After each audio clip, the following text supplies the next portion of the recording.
say something? Yes. I'm 94 years old, and I work for Frank Hasenfratz. Are you single or married? Anyway, I was just starting in Harris.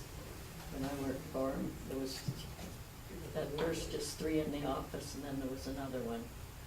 4 of us in the office out there. She worked for you in Aris, Ontario. There were only 3 people in the office, and she was one of them. One of the individuals who What worked is your for you. name? You worked in the office there? Yes. What's your name? Janet Smith. Janet. Janet! You know Janet?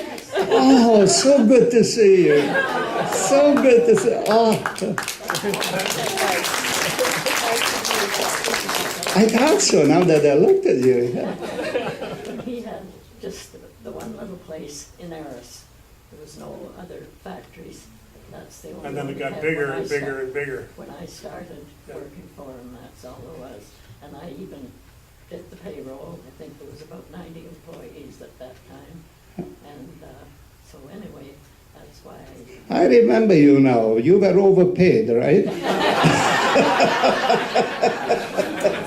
there's one thing I wanted to say is Just a second, we're going to get the mic. We're going to get the microphone to you so everybody can hear. Everybody can. there's one thing I was Hang on.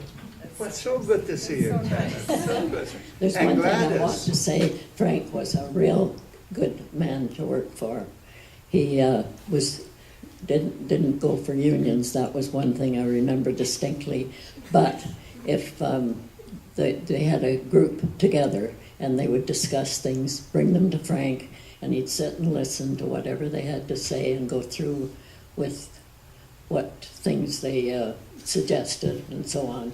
And in the office, he was very good to us. Matter of fact, we had a lunch, I think once a month. Frank paid for our lunch a month, and he was a very good man to work for.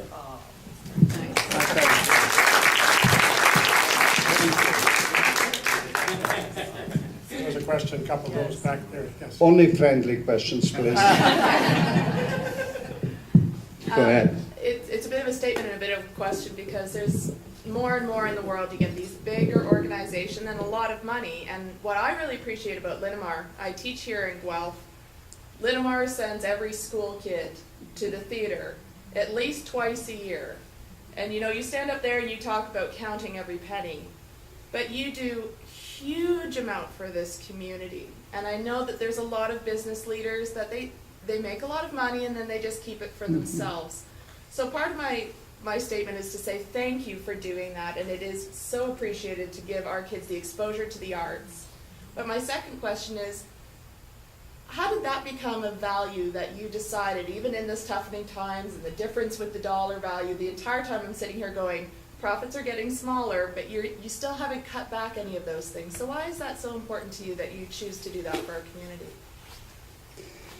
Well, first of all, I'm a penny pincher of waste. I want to cut out waste.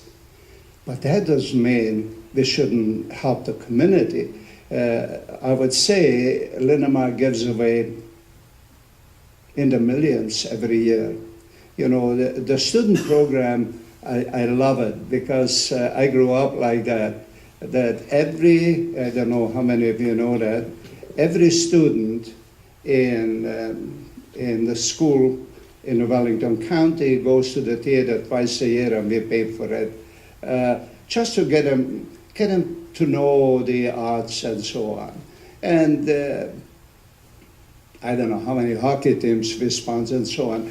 Being frugal with money doesn't mean you don't spend it. Spend it wisely. Okay, what was the other question? I wanted to thank you for doing that, and I'll put it in writing. my kids write the letter.